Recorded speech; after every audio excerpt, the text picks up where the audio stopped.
Selalu ada pertolongan. Hai umat Tuhan, Shalom. Bagaimana nih kabarnya hari ini? Kalau Ricky, gimana kabarnya? Puji Tuhan, sedap. Sedap. Apa tuh artinya? Selalu ada pertolongan. Wow, luar biasa ya. Pastinya dong, Gap. Kan setiap waktu dalam hidup kita membutuhkan pertolongan Tuhan. Benar gak? Ya, dan hari ini ada anak Tuhan yang mau membagikan pengalaman sedap yang dialaminya. Yuk kita saksikan bersama. Selalu ada pertolongan. Sedap. Hai, Shalom. Perkenalkan, saya Hetty Adrians, biasa dipanggil Mama Hetty. Puji Tuhan, saya sudah berkeluarga, punya satu suami dan 2 anak yang gagah. Dan saya di rumah paling cantik sendiri. Puji Tuhan, kegiatan saya sehari-hari di rumah adalah ibu rumah tangga. Di samping itu, saya juga memberikan les private di rumah untuk anak-anak lingkungan sekitar. Puji Tuhan, saya juga dipercaya, selain kegiatan yang tadi, saya dipercayakan menjadi pelayan di gereja GKRI Isa Al-Masih yang saat ini sudah genap 20 tahun berkarya bersama-sama dengan Pastor Sius sebagai gembala dan rekan-rekan yang lain.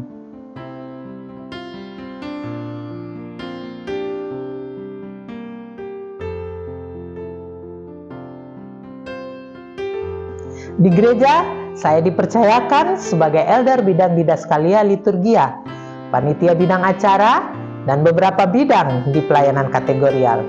Salah satu tugas saya adalah memastikan setiap ibadah maupun perayaan gereja dapat berjalan dengan baik berdasarkan arahan pastor, khususnya dalam hal menentukan siapa saja yang bertugas dan rundown ibadahnya, supaya umat Tuhan dapat terlayani dengan baik kebutuhan rohaninya.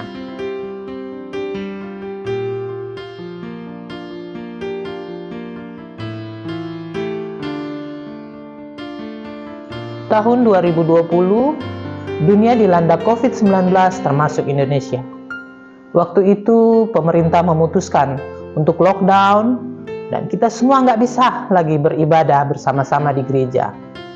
Masa itu adalah masa yang sangat sulit buat semua orang, termasuk gereja Tuhan. Pastor dan kami, para elder betul-betul dalam pergumulan. Bagaimana caranya supaya umat Tuhan dapat terlayani dengan baik walaupun beribadah secara online dari rumah.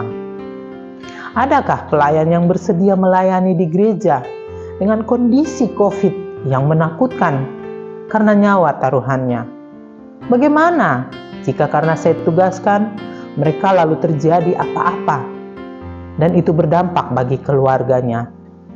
Hari itu kita saksikan di televisi tidak sedikit yang meninggal karena COVID dan jumlahnya semakin hari terus bertambah. Jadi gereja sadar itu adalah sesuatu yang sangat serius situasinya. Lalu apakah gereja harus diam saja dan tidak berbuat apa-apa untuk umat Tuhan? Padahal kami tahu justru saat itulah umat Tuhan sangat membutuhkan dukungan, termasuk kekuatan dari ibadah dan persekutuan rohani.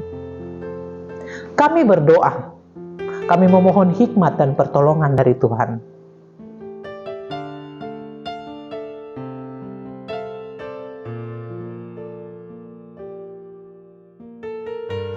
Setelah kami berdoa, pertama, Tuhan menunjukkan caranya supaya umat Tuhan tetap dapat terlayani dengan baik melalui online.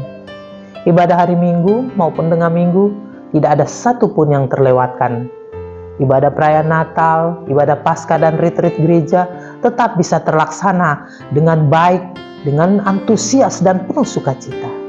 Bahkan ada hal-hal baru yang Tuhan tuntun untuk kami lakukan, seperti berkolaborasi dengan gereja di luar kota, sehingga kami saling memberkati. Istilah jauh di mata dekat di hati itu benar-benar kami alami sebagai satu keluarga di dalam Tuhan. Bagi saya, nggak mungkin semua itu bisa berjalan kalau bukan Tuhan yang berperkara. Kedua, Tuhan memberikan kepekaan bagi kami untuk memperhatikan kebutuhan umat Tuhan dengan membagikan paket kasih kepada jemaat. tim dari gereja bersama pastor sempat turun ke rumah jemaat di masa itu untuk memberikan dukungan. Tetap dengan prokes yang berlaku saat itu. Dan hati kami sangat tersentuh ketika mendengar umat Tuhan bersaksi bahwa bagi mereka itu adalah jawaban doa yang mereka naikkan kepada Tuhan saat itu. Sungguh Tuhan menyatakan penghiburan dan penyertaannya bagi kami para pelayan yang berkomitmen di hadapannya. Ketiga, Tuhan memberikan hikmat pertimbangan untuk saya hubungi para pelayan. Hingga akhirnya ada pelayan yang bersedia sekalipun ada ancaman nyawa. Apalagi tidak semua pelayan yang bertugas bisa menggunakan kendaraan pribadi ke gereja. Ada yang pakai kendaraan umum, yang artinya risiko terpapar COVID di jalan sangat tinggi. Sekalipun prokes yang ketat kami terapkan, risiko terpapar COVID tetap bisa terjadi. Sebab virusnya tidak kelihatan mata dan bisa saja tanpa gejala. Dan saya bersyukur, para pelayan yang saya jadwalkan untuk bertugas hari itu masih saya jumpai hari ini dalam keadaan terpelihara hidupnya oleh Tuhan Sang Penolong.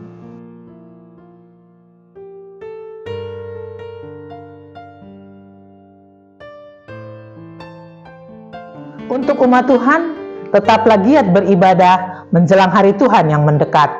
Selalu ada berkat dan kekuatan ketika kita mengutamakan Tuhan.